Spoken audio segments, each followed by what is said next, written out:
Spreading the news. We interrupt our program to bring you this important message. New York, I love you. I love New York.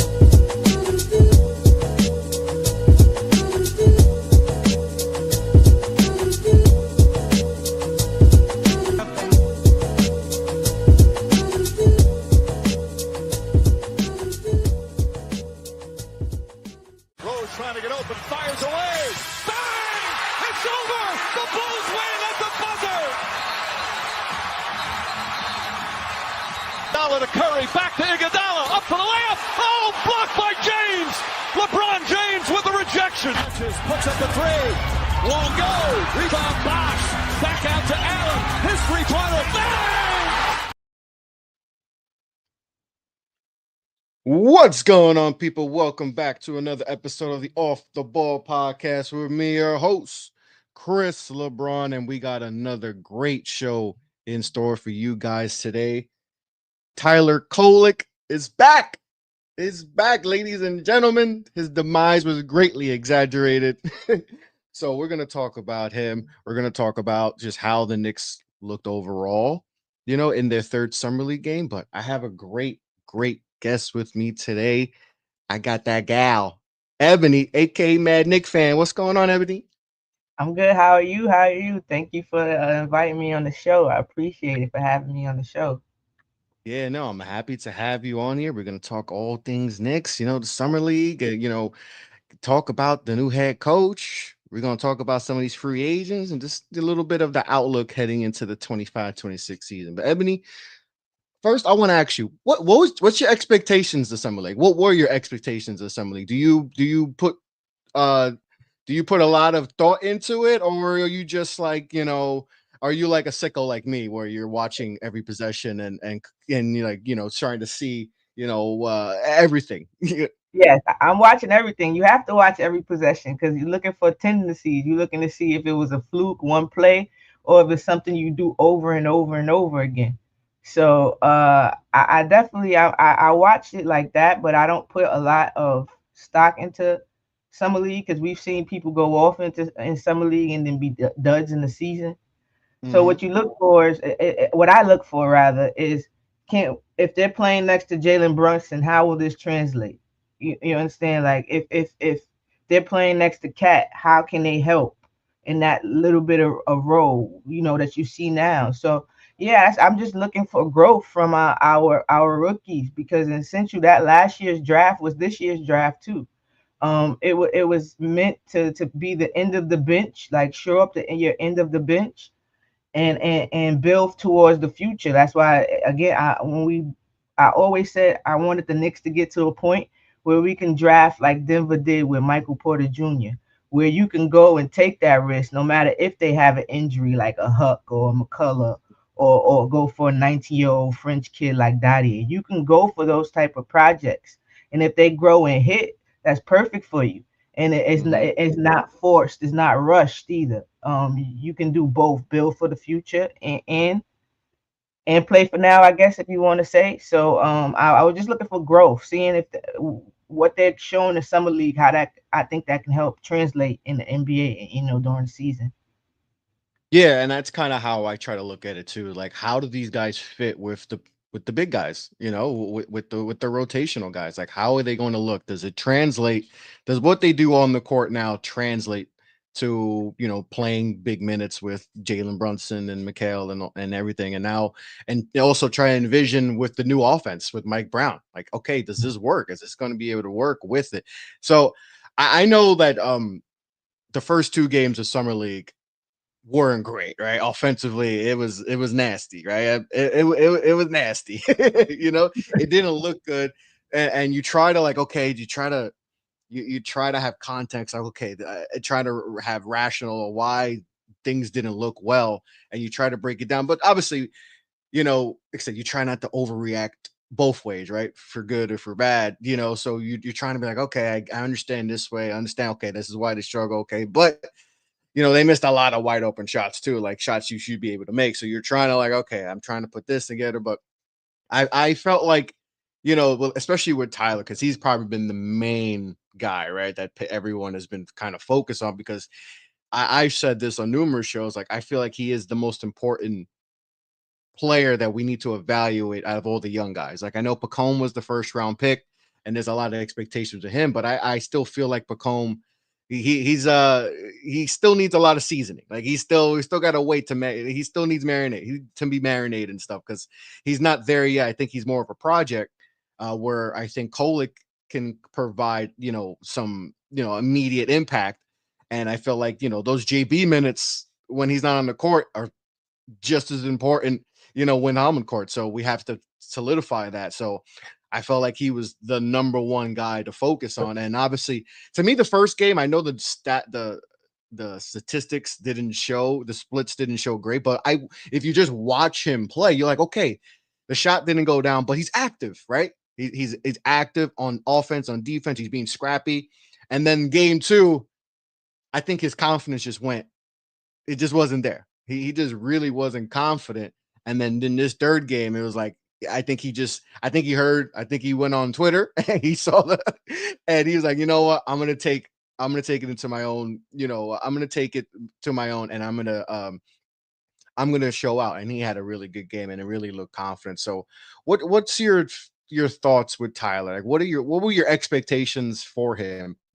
Or if you had any expectations for him, heading into this 25-26 season? Yeah, I had big expectation for all 4 of our rookies, honestly, because I really saw them as being the rotational, the end, the long season type of rotation player, situational, or if because people sit games sometimes. If somebody sits a game and we need to deepen the rotation, that type of role for them. But like you mentioned with Tyler, because we don't really have another, our point guard depth is not really there right now. Like, it's just basically JB and Deuce, right? When you think about point guards. So again, it's a long season. Things happen. People sit. Then it can get really thin. Then. So I understand the importance of Kolick. I wasn't as high honestly as everybody else. My 2 folks that I was highest on that kind of caught my eye, and I think they could really help in spots, because I get that he is not as aggressive. But just thinking about in the NBA with all the attention on Cat and on JB, and they're gonna probably leave Dottie open or sag off of him to do this.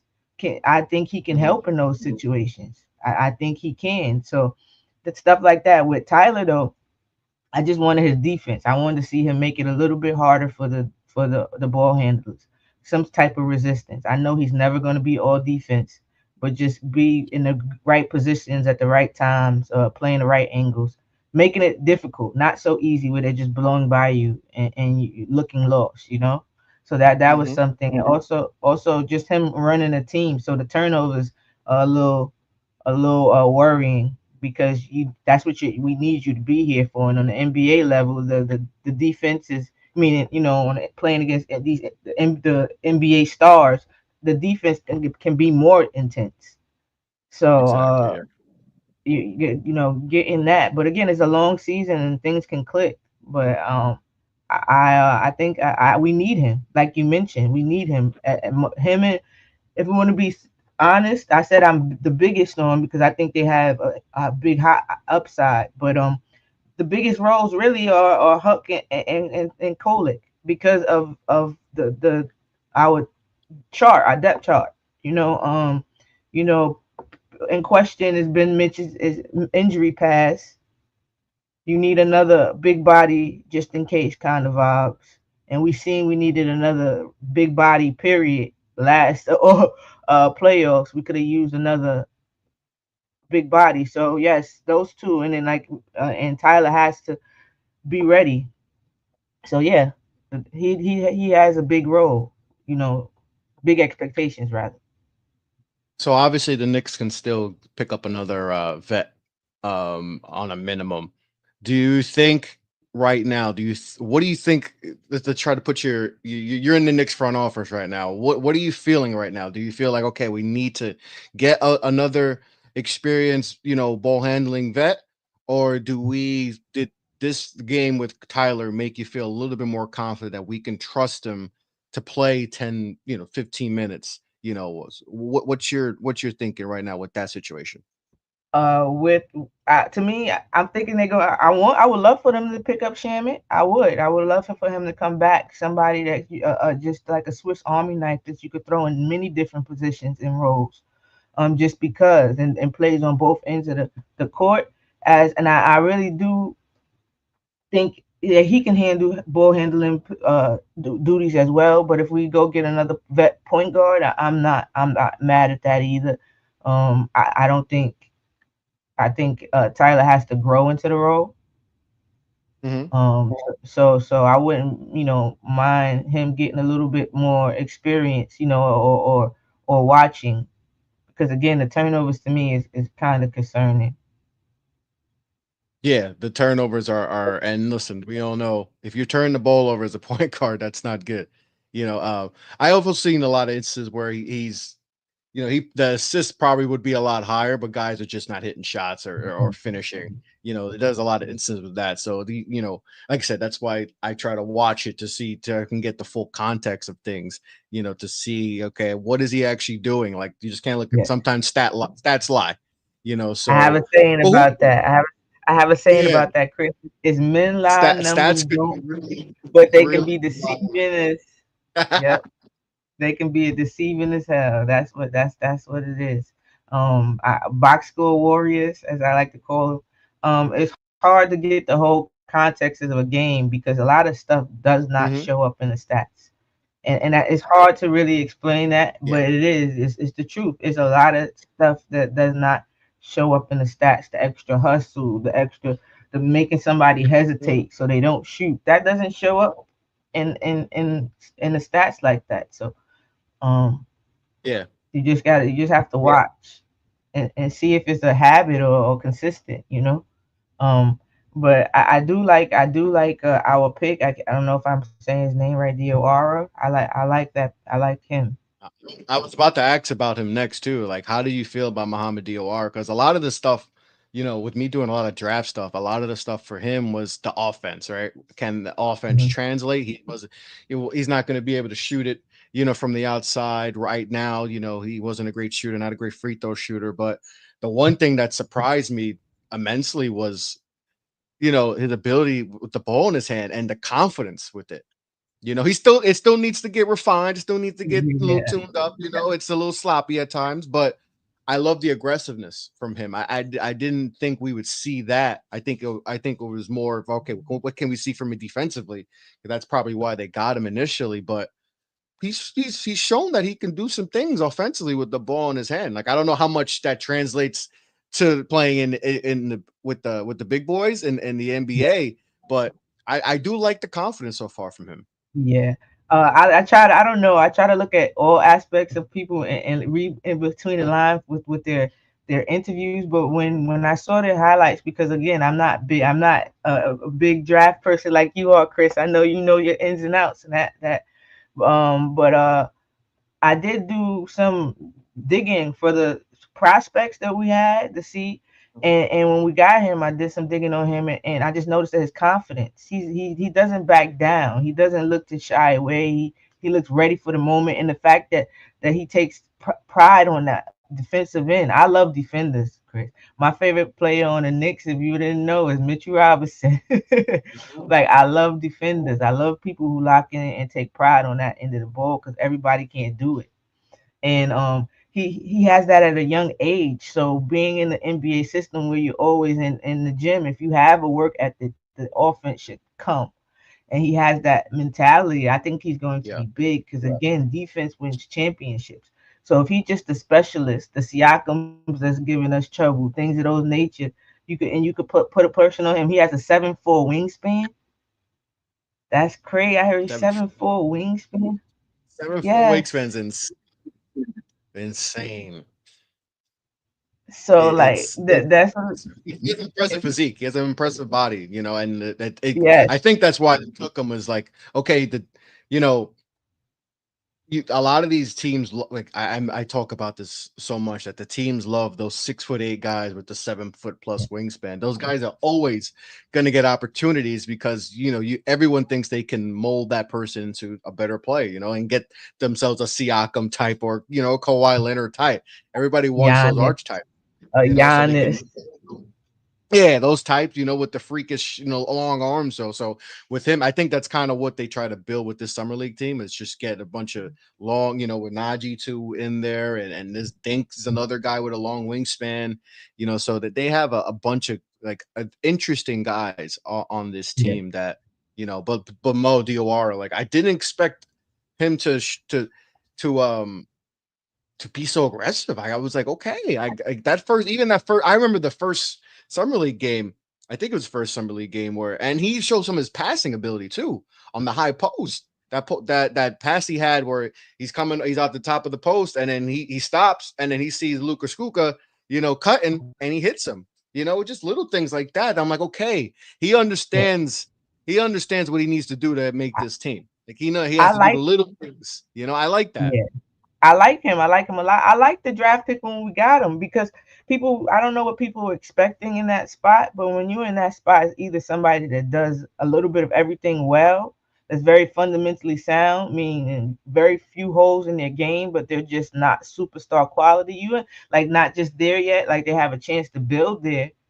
Yeah. Like you give like how they view Jalen Brunson. You know what I'm saying? If you could find a player of that nature, or you go for a specialist type, either somebody that does something really elite, and they chose somebody who does the elite defender in that at that spot. I liked it, and if he grows and adds more to his offensive game, you might have something there. I really think he has it. Yeah, and like I said, at that spot at 50 at the time, then we wound up trading back down a spot to get him.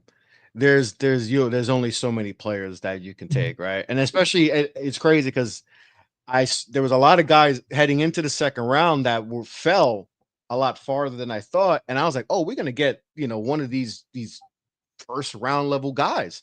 Kobe Yeah. Brad, Maxime Renard, it was abundance of guys that I liked, and then like it legit went a stretch for like 11 straight guys I had on my board. Boom, he went. I was Yeah. like, I thought one of these guys was gonna drop. Chaz Lanier. No, everyone just went.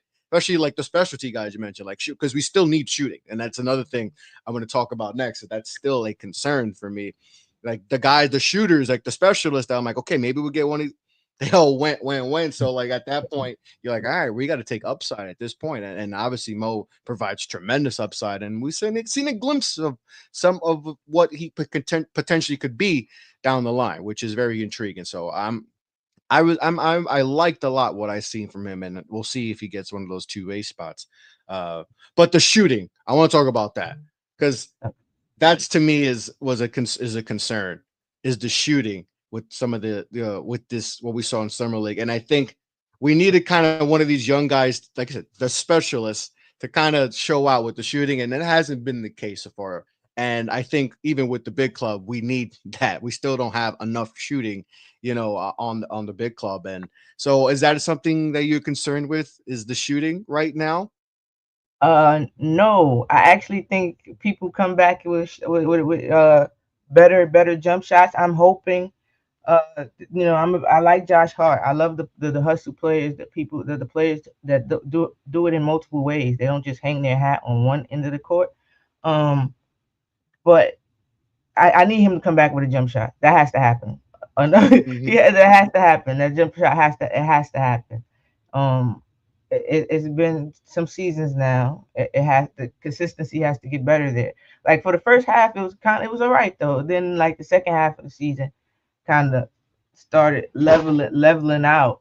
So the shooting. I know we're going to talk about him later. With Mike Brown because of his offense, the way he Mhm. moves, he'll help. And I think with Mikel and OG and a lot of other of our players, they're more movement rhythm type of shooters, catch it in the moment, not have to think about it type of shooters.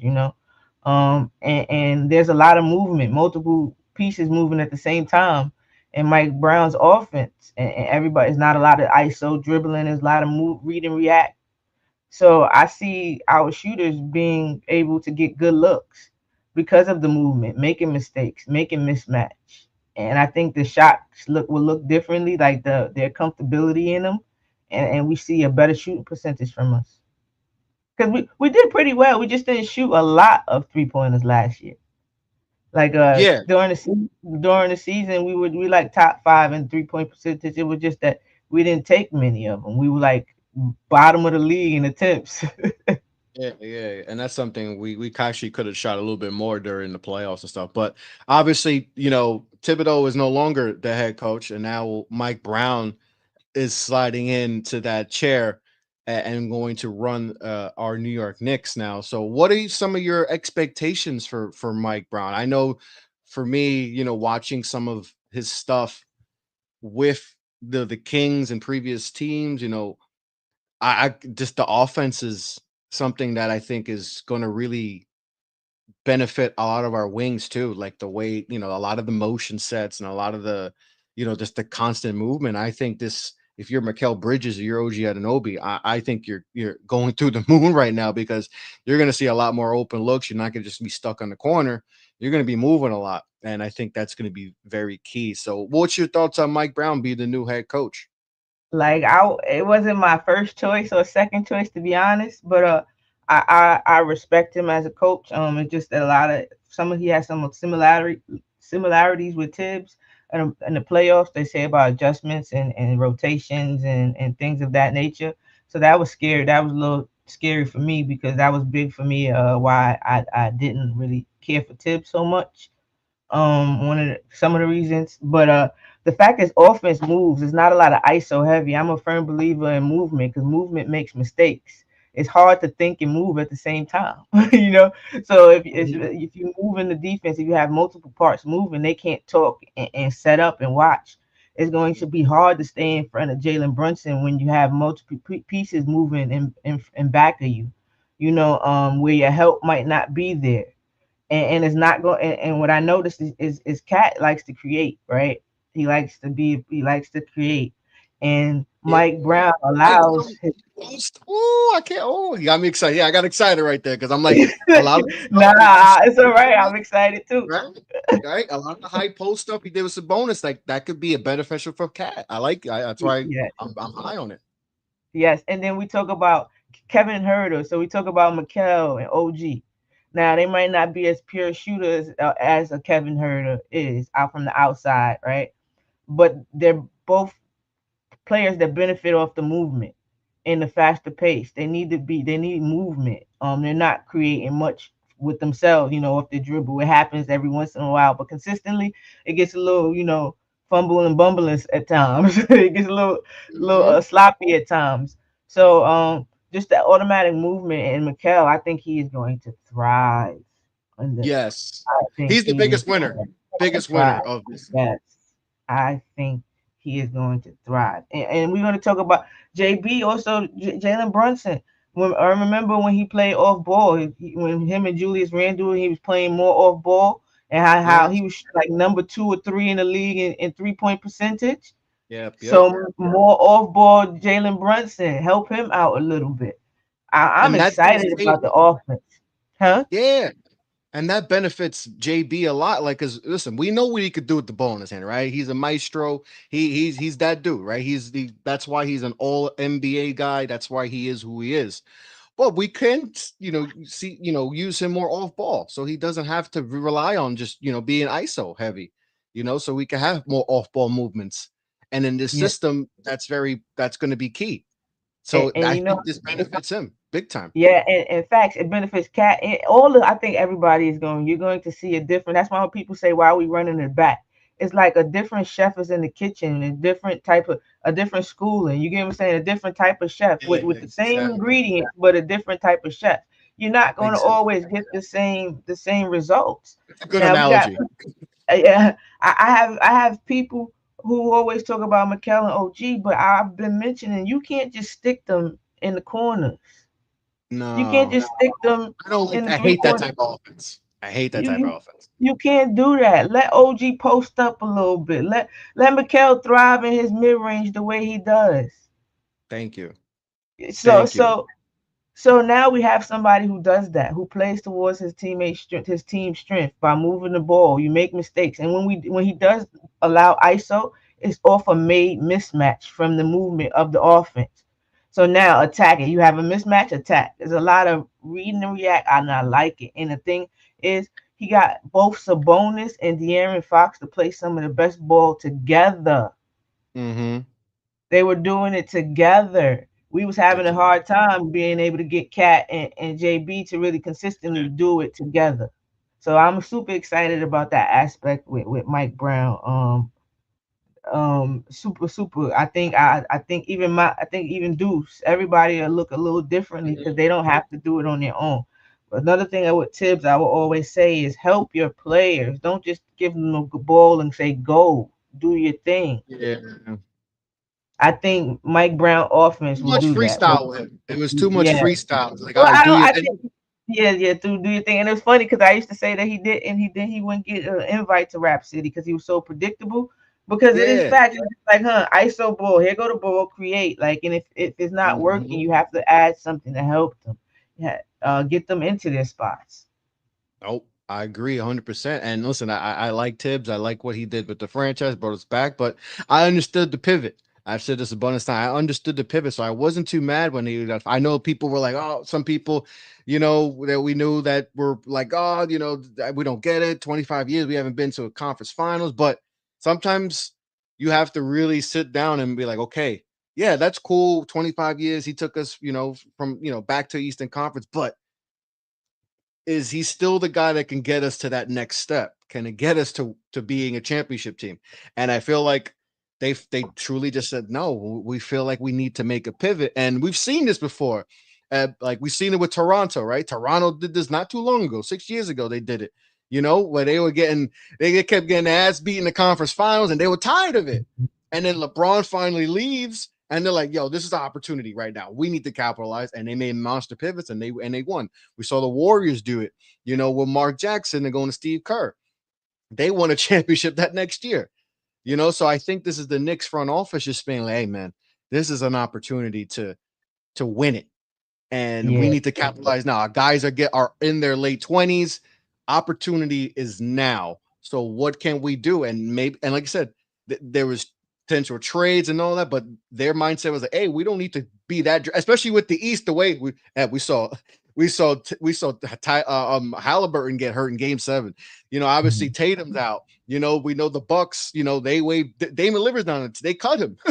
you know, they're paying I him to ain't see stay that away. coming. So like the East is like it's like it's there. So like we need to figure out how to make sure we're at least at minimum in the finals. It's one thing to Yeah. win it, but we have to be there so we can have a chance. Because Hmm. a lot of people didn't think Indiana, once they got there, they had a chance against. Okay, I didn't think so. It doesn't even just Hmm. be a hater. It was just like I just didn't like the matchup, Yeah, and they me went too. 7. And if Tyrese doesn't get hurt because he was cooking, we might be talking about OKC in a different light right now, and Indiana as champions. So I think the Knicks just said, you know what, we got to do this now. It might not be popular. Like we appreciate what Tibbs did, but there's a ceiling, and we want to break that ceiling, and we want to be able to get to the finals and have a chance to win it. Because once you get there, you have a chance. So I Yeah, respect the pivot big time from them, yeah. because that's not easy to do. That's not easy to do, but sometimes, just like in life, you got to make pivots. You got to make drastic moves in order to continue to get where you want to go in life, and that's what the Knicks did. So I was fine with the move. I respect it. I'm a big time Derrick Rose fan, so I've gotten to know Tibbs on multiple different teams, and it's kind of been the same thing time after time. And I think that's the case. We went 6-7 when we weren't hurt, and we went 6-7 when we were healthy. So Mhm. it might have been a huge red flag to the front office that no matter what, this is what you're going to do, and especially if they're trying to develop other people, and that's part of their planning for movements in the future is to have some worth in their draft picks, you know. Mhm. So that's good, Dave. And so yeah, I think, and just as being predictable, Yeah. having doing your best work when you're forced, like being Mhm. forced to have to play Shamit It's crazy. And then when he does produce, it was still up and down in spots when we was like, maybe you could have used him a little bit more. He was like, Mm-hmm. maybe you could have used him just a little bit more, a little earlier.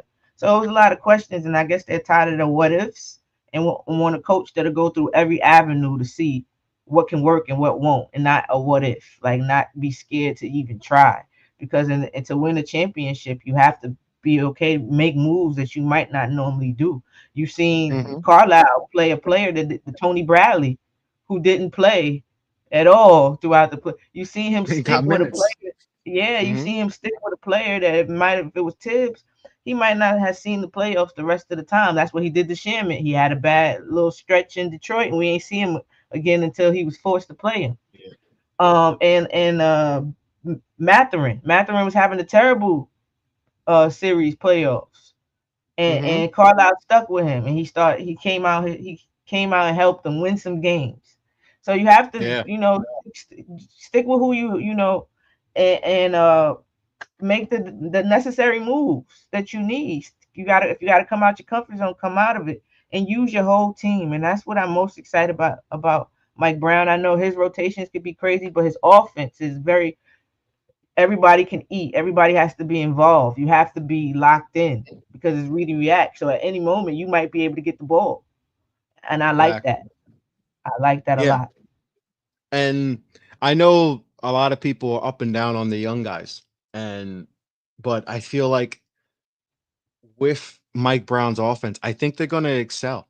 Like I know the summer league. I know there's a lot of people that are like, oh, they should be dominating in summer league. But everything is you have to understand. Like, all right, the surround who's what's the roster construction? Like, it's still about roster construction, even in summer league. Like, Hmm. Tyler's not passing to shooters. Like I mentioned before, he would have had a lot more assists, but he's passing to guys who are bricking. How many times of watching summer league, wide open threes are getting bricked or airball, and it's like it was insane. So like he would have had a lot. His assists, the turnover would have been even better. But like I said, everything's context. You have to watch to understand. Like he missed out on a lot of assists. So, but I feel like with the offense, like I think Tyler, for instance, like I think he's going to look better when he's actually in the NBA than he is looking in summer league. Open Yeah, more open space. I think he's going to be better. I think yeah, Huckporty. I think he's gonna. I'm not even worried about him. I feel like his floor is really high. Like I don't know how good he can be, how much better he'll get, but I think I'm pretty confident when he gets on the court, we're going to get productive minutes. And yeah, McCullough, too, like he's another one. Like if he gets the spot, like like he showed that, hey man, if the shot's not going down and that's still something he needs to work on to get really consistent minutes, but he showed, hey, I can get to my spots. Like I'm strong enough. I'm 6'6". I can bully people to the spot and I can play, solid defense to get on. So and Diawara, we've seen, what he can do, so I just I'm confident with, especially, and now we'll talk about some of the free agents guys, with Yabusele, and Clarkson, who we picked up, like adding those, like that's going to make the bench that much better. Like, and I feel like the confidence that Mike Brown's going to have in him is going to be like, he's going to be full comfortable putting those guys in where Tibbs, maybe he just didn't trust the Shamits and those guys enough, the DeLone Wrights, because he just didn't think they were good enough to get those minutes. But now I feel like I don't think that's going to be an issue with Mike Brown. Like I feel like he's going to have confidence putting Clarkson. Clarkson's a bucket. He's a 6-man guy like that. Yabusele shot 40% from three. Like he's a confident player. So I feel like and Kolek another year. McCullough's another year. All these guys are a year older now. Huck are another year older. That's just bring more confidence. And then with Mike Brown's offense, I think it's just gonna.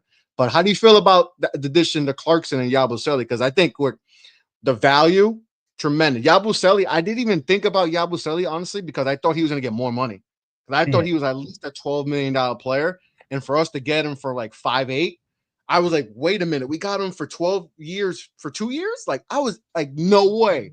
I thought the value, that is insane value. And then Clarkson getting him for what we got him getting waived. Like I was like, okay, he's not the perfect player, defensively, he's not great, inefficient. But I'm like, okay, is the inefficiency because he was playing on a really bad team that just did not try to win at all, and he's Yeah. playing with a lot of 20-year-olds, So is that so? I think like he'll be a little bit more efficient, a lot more efficient with us. So how did you feel about those two additions to the club? I like him. I remember him from the Olympics. I liked him then. Very just a player that doesn't back down. We seen that attack went right at LeBron. Um, it is. I like players like that and with a work ethic and players who show loyalty for believing in them and things of that nature. You see him in the gym right now. You see him working, and he can be the post presence that we really don't have consistently. Jalen Brunson does it. Cat tries, but that's not really his wheelhouse. No. Tibbs didn't use OG that way. I thought he could have used him more that way. I thought OG did well in the post last season. When we did use him there.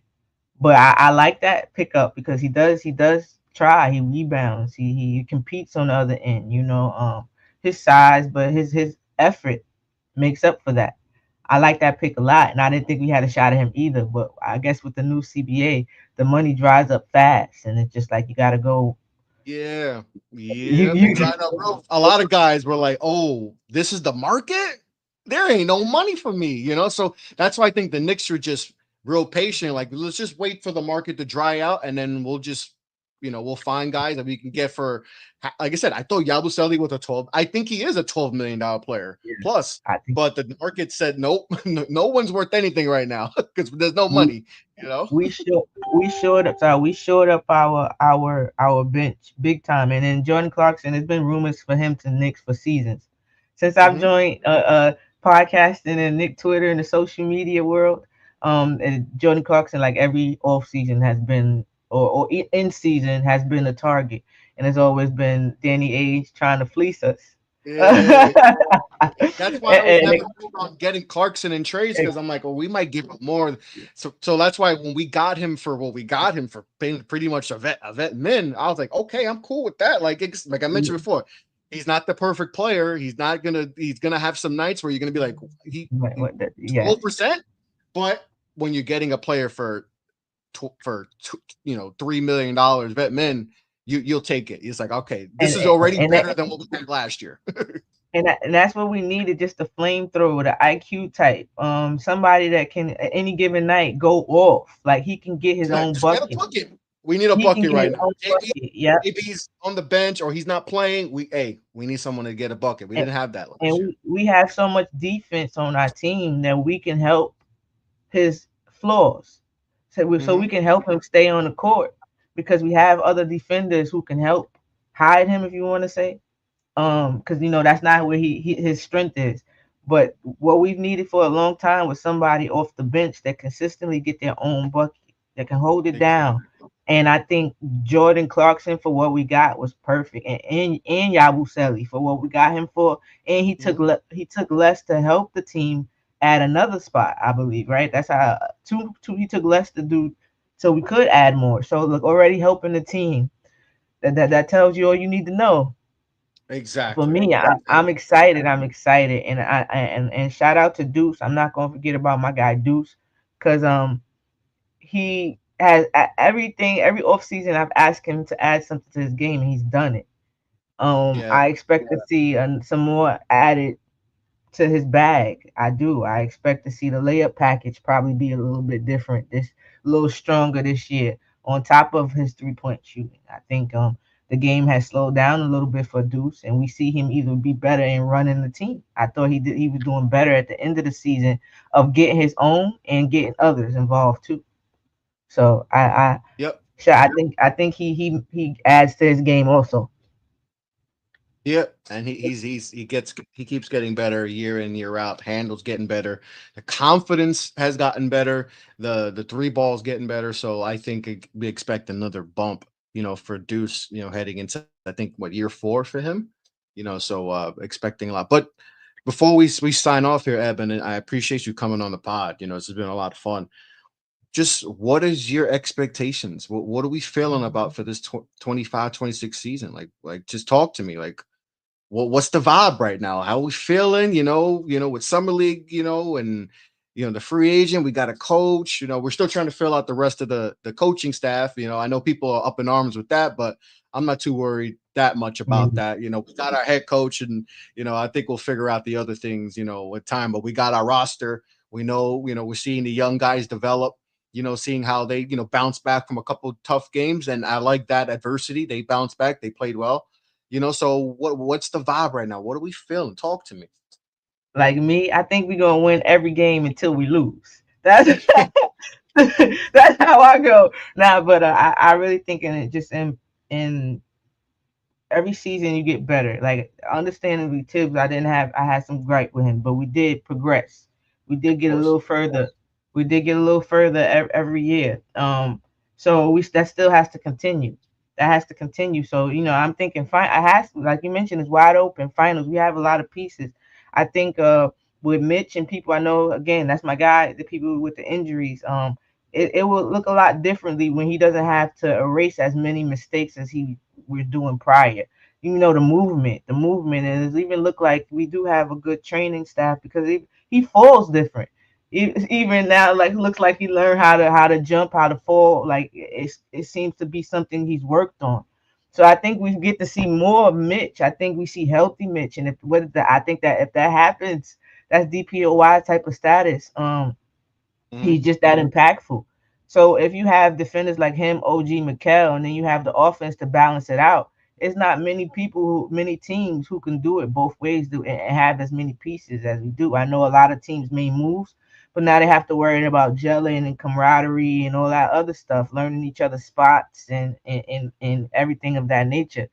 So you have a lot of teams where there's a lot of alphas on there too. What does that look like? You know, a lot of teams still not done with movements. We don't know what the Lakers are doing. Um, uh, yeah, they're going through it right now in LA.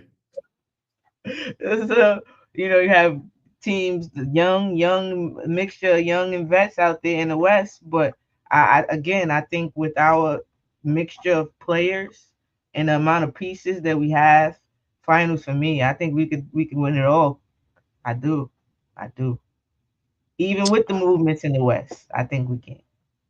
I'm with you. I feel good. I feel confident. I like I said, I'm still probably a little bit more higher on the young guys than most, but because I feel like, with this Mike Brown offense, there's gonna be more space and you know, I trust them. I trust them a lot more than some might, but I like everything so far they've done. They're budget crunched, they couldn't make a lot of moves, but they made the best of it. They got the best of it. They went to Dollar Tree and they got the right things you needed.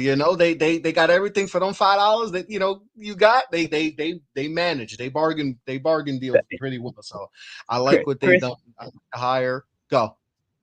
yeah, I said, free is me. That's my saying too. Free is me.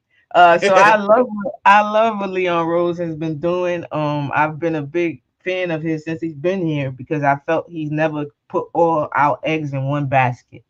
If things Yeah. don't go right, he can make a move. What team wouldn't want OG? What team wouldn't want a McKell? What team Yeah. wouldn't want a Mitch? So God, if you needed to, if things didn't work out, is other avenues he could take. Mhm. And he's always been like that. If things didn't work, he's been pretty quick on making the decision if it's not. And the only thing I didn't like was I felt he wasn't holding Tibbs accountable, and he did. So we good. Like, he held Mhm. Tibbs accountable in a major way, because he was like, this is not working. Yeah. So like I said, the Knicks made a lot of moves this offseason to see if they can get to that spot and get to a finals. We starving for one. So let's see if all that comes into fruition. And I'm excited. I'm excited just like you, Eb. But Eb, Yeah, I appreciate you coming on the podcast. It was a lot of fun. it was. Thank you for anytime. I'm here. It was good. It was definitely fun talking basketball. Yeah. It was definitely anytime, Chris, for real. And one more thing before we go, the minutes I think will look differently. The distribution. I don't think we have to play our players as many minutes with the addition of Yabusele and Clarkson. Now that's all I wanted to say. See, I told y'all I almost forgot. I almost forgot. I told you my memory shot. We'll the minutes will look a lot different for this team, but I'm happy to have had you on pod. You said you hit me up like, oh, let's do something. And I was like, how about tomorrow? And you were like, let's go.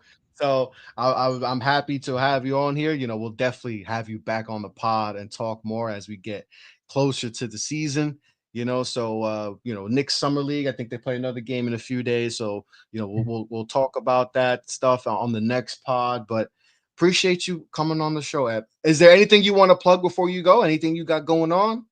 Oh yes, so yes, thank you for asking. You can find me on Mad Nick Fan on most social media platforms. Shout out to my KOT fam. I'm on Nick of Time. I do post game during the Knicks season. Also, shout out my Twitter fam after in the Liberty. Trying to repeat. I do a space on Twitter after Liberty games. Go bowling with the Queen. Shout out to Queen P. And we do Liberty Latte also on KOT. New show every Sunday. We're doing just a recap of everything Liberty, basically. So look out for that. And I think that's it. That's all. Oh yeah, that's all my projects right now. You go. That's good. Like I said, definitely looking forward to have you back on the pod. We'll talk more about the Knicks as we get closer to the regular season. But on that note, make sure to follow me at Off the Ball Pod on Twitter, Instagram. Follow the Facebook channel. Make sure to like, subscribe, comment on the YouTube channel as we get closer and closer to 700 subs. Appreciate everyone who watched and tuned in. Like I said, me and Ed are definitely going to be back and talking more New York Knicks. But on that note, everyone, be well, be safe, take care. Peace out.